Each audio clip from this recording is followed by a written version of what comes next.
Hello everyone! Magandang araw na naman sa ating lahat. Gabi na. At may papakita ako sa inyo. Comment nyo nga kung anong klaseng dahon-dahon tong nabili ko, guys. Alam niyo ba kung anong klaseng dahon-dahon to, guys?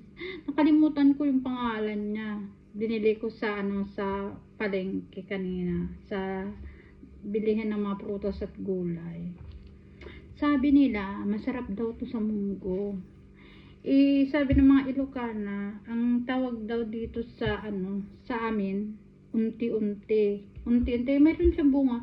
Ito ito yung bunga niya na ito, kasi ito yung bulaklak niya. Yan bulaklak niya. Ito, pag hinog, black ang kulay niya. Ito siya.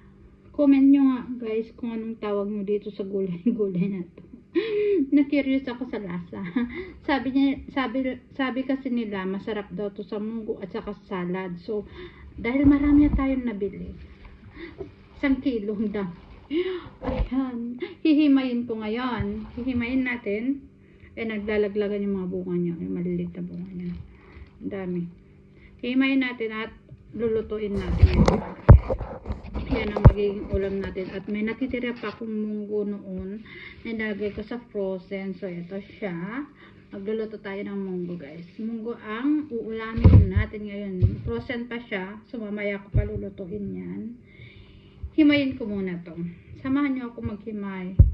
Ayan. Comment nyo nga kung anong tawag nyo dito. First time kong matikman to, guys. Na-curious kasi ako sa lasa. Sabi niya masarap daw to. Ano kayo nakukuha dito? Ito lang talbos kaya. Bakit itong talbos lang kinukuha dito, guys? Ayan, kunin ko na rin yung mga ibang na malalambot na part. Ayan siya, may mga siya, mayroon siya mga bulaklak. Pwede kayong edible kayo itong mga bulaklak, guys. Comment nyo nga dyan kung sino nakatikim na sa inyo. Kung sino man yung madaanan ng videos ko. Comment nyo nga kung ano bang tawag sa inyo. Edible ba tong mga dahon, mga niya, bulaklak niya. Sama ko na rin, try natin. Di naman siguro ako mamamatay dito, guys. Parang lang siya. Parang ang palaya. Sorry. Parang ang palaya ang amoy. Dali natin pa yung cellphone. Parang ang palaya yung amoy niya. Dahon. Dahon. Amoy dahon. Talbos lang ang kukunin natin. Baka naman hindi pwede ito mga ito. Sayang. Kunin na natin yan. Sayang din. Pag kinain natin magiging din yan. Try natin, guys, lutuin ito. Kahit hindi ko alam yung lasa nito. Ilocana ako pero hindi ko pa natikman. Sabi kahit nanay ko hindi ko pa na nagluto to. Pero sabi ng pinsan ko, yung pinsan ko masarap daw to sa munggo, sabi niya. Natikman na daw nila. Marami daw to. May nakikita ko noon na sa Pilipinas ako, may nakikita akong ganito. Pag nahinog yung bunga nito, nagiging black siya, green tapos nagiging black, para siyang berry. Para siyang ubas ang style niya. Tapos parang talong ang style niya. At so try natin kung masarap, ito na palagi ang salad natin. Ito na palagi yung natin. Mahal-mahal din na. 3 euro ang 1 kilo. 3 euro ang 1 kilo. Ito, guys, ang itsura niya, comment mo nga yan. Ito yung tsura niya. Ayan, bulaklak niya. Pero ang tawag dito sa amin daw, unti-unti. Ba't kaya tinawag na unti-unti? Hindi ko rin alam Hindi ko rin alam. Kaya tikman na lang natin kung anong lasa. Ayan, maghimay-himay natin, guys. Pag naluto ko na at natikman ko na. Pag naluto ko na, ipapakita ko sa inyo. Pero hindi ko na siya, marunong ko naman kayo maggisa ng munggo Parang lang daw pagluto nito. Parang yung ampalaya, papatong mo lang pag naluto na yung mga munggo. Tapos ito na, sasabog mo lang daw. So, let's try it. Tapos yung iba, kung marami naman po pa marami naman to na gawin natin ano, pansaw sa munggo. Baka mag-iba ng lasa ng munggo natin, puro ganito na lang. Isasalad ko na lang yung iba para hindi naman masayang. Try natin isalad. Lagyan natin ng olive oil. Olive oil with tomato. Let's try it. Wala kasi akong bagoong. Baka masarap ito sa bagoong. Wala akong bagoong. Bagoong isda. Wala tayong bagoong isda. Hindi kasi ako gumawa. Tinamad ako gumawa ng bagoong. So, ito naman. Ayan guys, himay-himayan lang natin ha. Kumusta sa mga kamarites natin diyan? Sa mga marites dyan, buhay-buhay pa ba kayo? Buhay pa ba kayo? Buhay pa ba kayo guys? Ako buhay pa ako. Tumalaban pa rin ako guys. Ayan, mag-isa lang ako dito sa bahay. Yung mga kasama ko nasa trabaho pa. So, lutuan natin ng munggo. Ay mga yun pa naman ay mapihikan sa pagkain. Tingnan natin kung kakain. Yung asawa ko siguro kakain. Pero ako, yung anak ko, ewan ko kung kakain nun. Hindi kakain nun. Sigurado hindi kakain yun. Marte yun sa pagkain. Gusto lang yung chicken. Chicken talaga. Kaya binubunis chicken eh. Ayan. Mga marites dyan, kumusta na kayo? Kwentuhan muna tayo habang naghimay ako guys. Mainit ngayon dito. Ang init, sobrang init. Tignan nyo naman braso ko. Nangitin mo. Sobrang init ngayon guys dito. Sa Pinas eh maulan. Dito sobrang init. Daming wildfire. Mga nagsasalpukan na yung mga aeroplanong nag-aapulan ng sunog dito sa Greece, sa wildfire, sa mga bundok-bundok. Siyempre naman malakas ng hangin, mainit pa, mausok pa, hindi na nila siguro sa pagod ng mga nag-aapulan ng nagsalpukan. Kawawa naman yung mga namatay guys, yung dalawang namatay, yung piloto at saka yung crew na siguro, yung co-pilot na siguro. Ayan. Ayan sa mga marites dyan, kumustang buhay-buhay natin.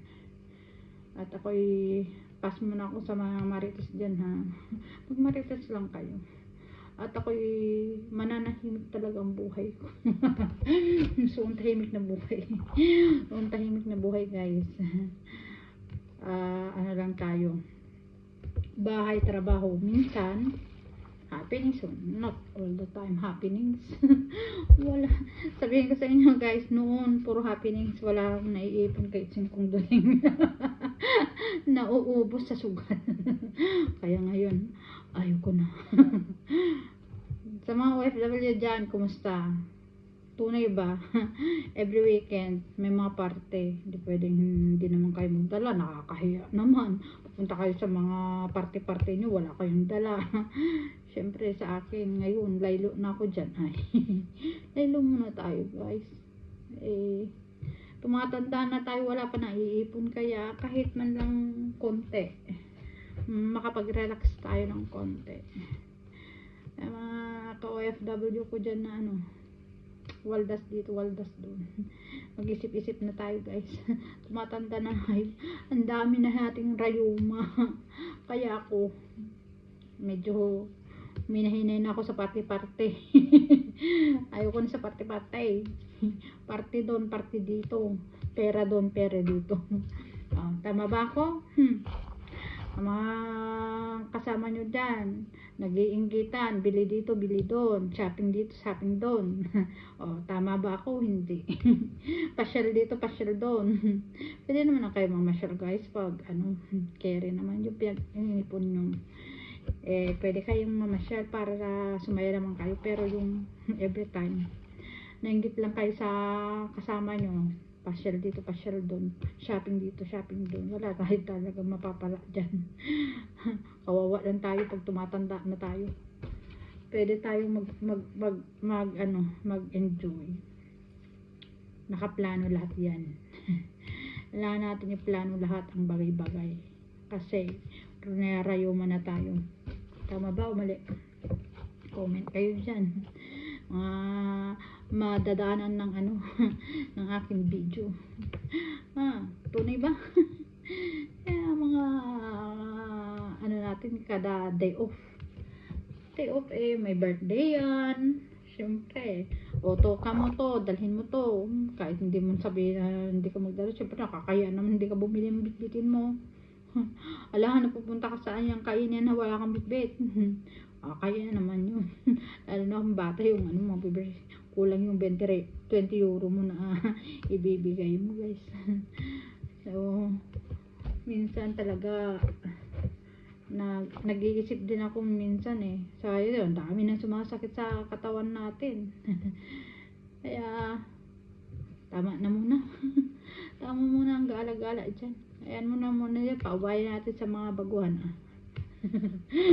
sa mga baguhan.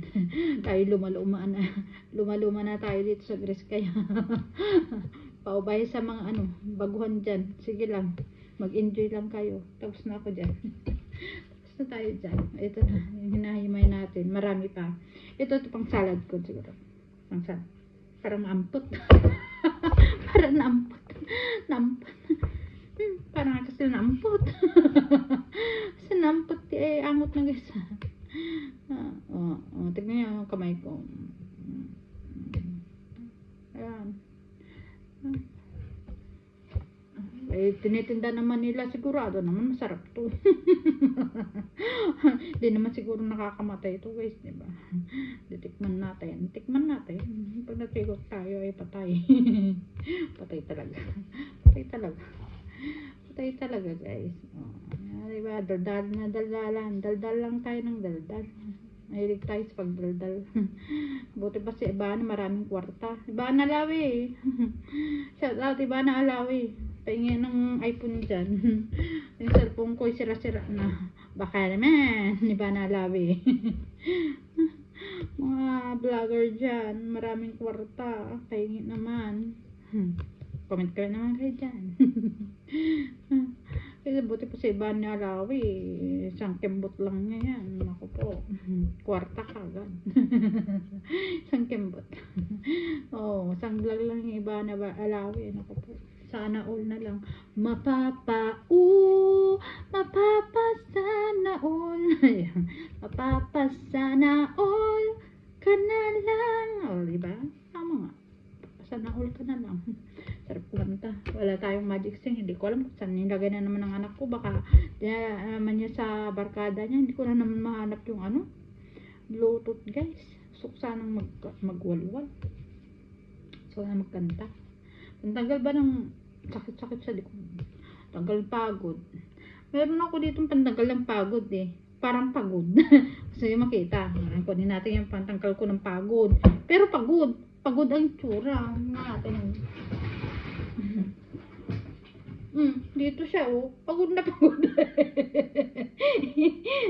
Ayun naman, ang pagod na pagod ang tsura. Kiss mo nga ako, dali na. Nakabanti palagi sa akin. Diba? Ito pantanggal ko ng pagod. Yung isa hindi ko mahawakan. Maldita. Kagaya ng may alaga. Alaga ng anak ko yun Hindi ko mahawakan kasi nangangalmot. Ito hindi. Mabait to kasi, mabait. Kahit ganyan mo. No! Pantanggal ko ng pagod to. Mama, sabi mo nga, mama. Doon ka man.